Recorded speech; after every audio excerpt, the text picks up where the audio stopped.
예레미야는 하나님 보내신 선지자입니다. 선지자는 하나님의 대변인이죠. 하나님이 백성들에게 하실 말씀이 있을 때 사람 선지자를 택하세요. 그리고 그에게 말씀을 주십니다. 그러면 선지자는 그 하나님의 말씀을 받아서 들어야 될 자들에게 가서 담대하게 말씀을 전합니다. 특별히 하나님께서 좋은 말씀을 주실 때도 있지만 돌이켜야 할 때, 하나님께서 하시고자 하시는 말씀이 많을 때는 그만큼 사람들이 하나님의 뜻을 벗어나서 잘못 행하고 있을 때입니다. 그럴 때 경고를 하시는 거죠. 그렇게 하지 마라. 중단해라. 돌이켜라. 진노가 있고 심판이 있다. 계속 그 길로 가다가는 심판을 당할 것이다. 하나님께서 분명하게 선지자를 세워서 경고하십니다. 세상 역사를 주관하시는 분은 하나님이시죠. 사람이 하나님을 대항할 수 있습니까? 절대 그럴 수 없죠. 어미로우신 그 하나님의 뜻 앞에 사람인 우리는 단 하나의 반응만 보일 수 있습니다. 그것은 그 하나님의 뜻에 순응하고 따라가는 것이죠. 감히 사람이 하나님을 대항할 수 없죠. 경고의 말씀을 하나님이 주시고 하나님의 뜻을 우리에게 밝히 깨달아 알게 하셨을 때 우리는 우리의 삶을 돌이켜서 따라갈 수밖에 없는 것입니다. 오늘 본문에도 보면 하나님이 유다를 심판하실 때 얼마만큼 치밀하게 심판하시는가. 오늘 말씀에 보면은 5절부터 시작되는데요. 하나님께서 북쪽에서부터 하나님의 심판의 도구로 이제 여러 나라를 쓰시죠. 그 나라들이 하나님 손의 도구가 되어서 유다를 심판합니다. 그런데 10절에 가서 보면 예레미야가 이렇게 고백을 해요. 내가 이르되 슬프도소이다. 주 여호와여, 주께서 진실로 이 백성과 예루살렘을 크게 속이셨나이다.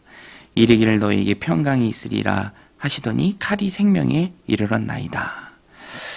예레미야가 말하는 것을 보면 우리가 좀 이상하게 느끼기도 합니다. 하나님이 속이셨다. 이제 하나님을 향해서 원망하는 것처럼 느껴지기도 하는데 사실 그것은 아닙니다. 그것은 아니고요. 사실 예레미야가 고백한 이 말씀은 6장에 가서 보면 예레미야 시대에도 거짓 선지자들이 있어요. 거짓 선지자들은 거짓의 영에 조종을 받고 거짓말을 예언합니다. 평화가 있을 것이다. 평화가 있을 것이다. 괜찮을 것이다. 안전할 것이다. 우리가 죄 짓지만 그냥 넘어갈 것이다. 근데 예레미야는 진실한 하나님의 선지자죠. 아니다. 우리는 바벨론에 의해서 망할 것이다. 빨리 이제 그것을 인정해야 한다.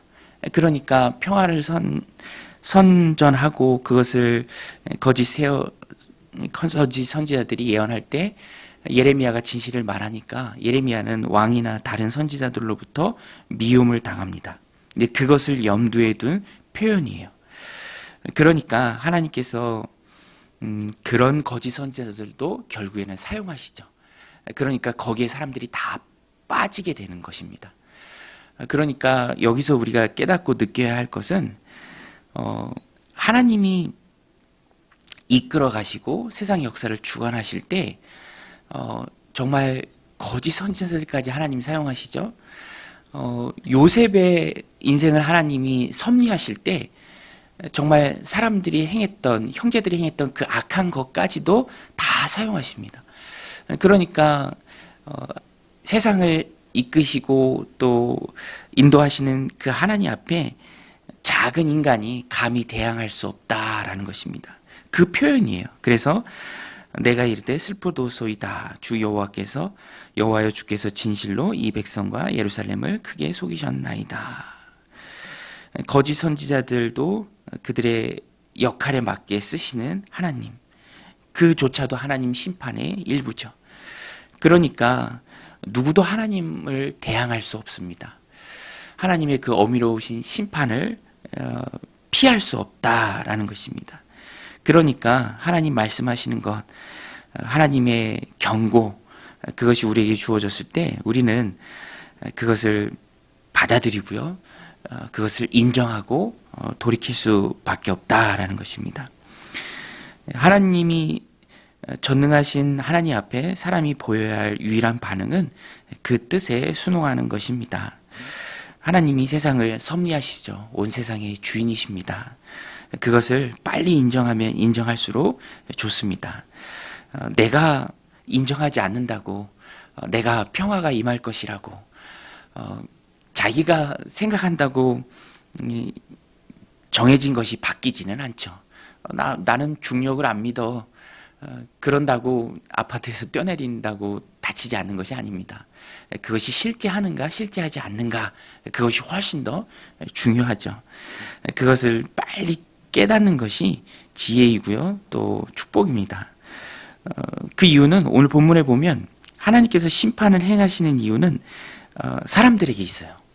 그래서 오늘 본문에 보면 원인은 사람들에게 있습니다. 그래서 해결 방법도 사람들에게 있어요. 뒷부분에 보면 14절, 18절이 중요한데요. 14절에 보면 심판의 이유가 나옵니다. 또 심판을 피할 해결의 방법도 나옵니다. 14절에 보면 예루살렘아 내 마음의 악을 씻어버리라. 그리하면 구원을 얻으리라. 내 악한 생각이 내 속에 얼마나 오래 머물겠느냐. 또 18절에도 보면 내 길과 행위가 이 일들을 부르게 하였나니 이는 내가 악함이라 그 고통이 내 마음에까지 미치느니라.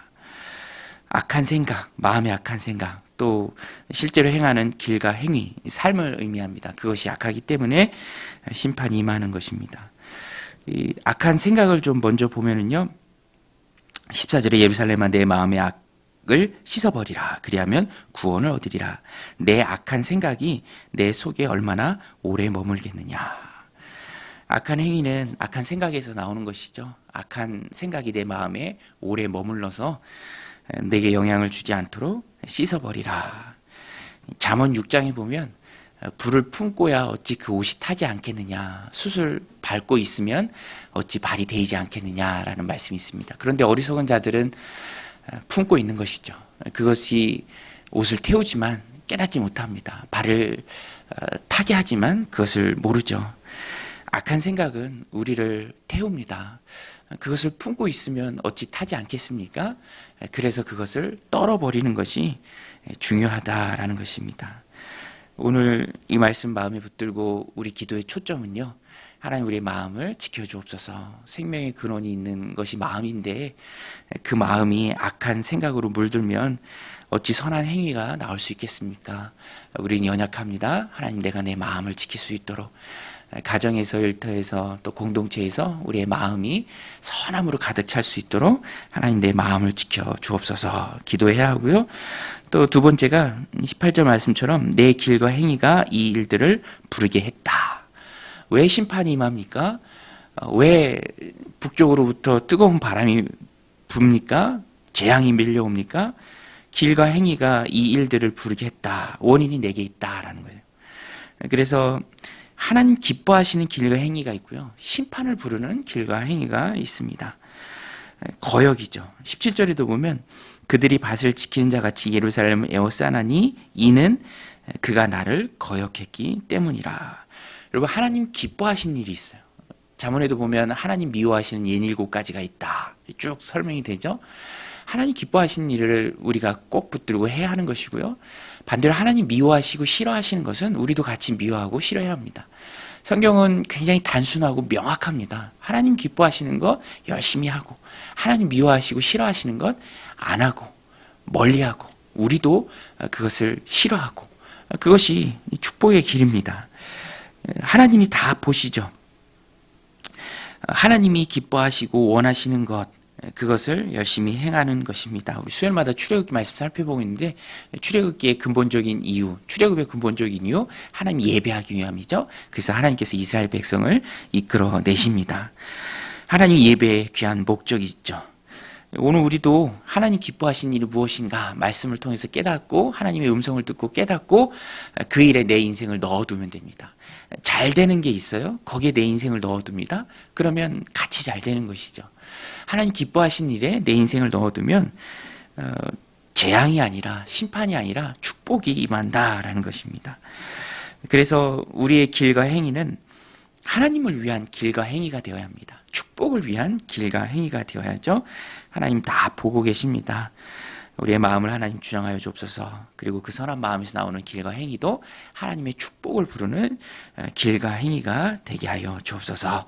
오늘도 이 말씀 마음에 붙들고 하나님의 축복을 부르는 길과 행위의 삶을 살아내는 믿음의 백성들이 다 되시기를 주님의 이름으로 축원드립니다. 우리 같이 말씀 붙들고 또 기도하며 나아가겠습니다. 하나님 아버지, 오늘도 고난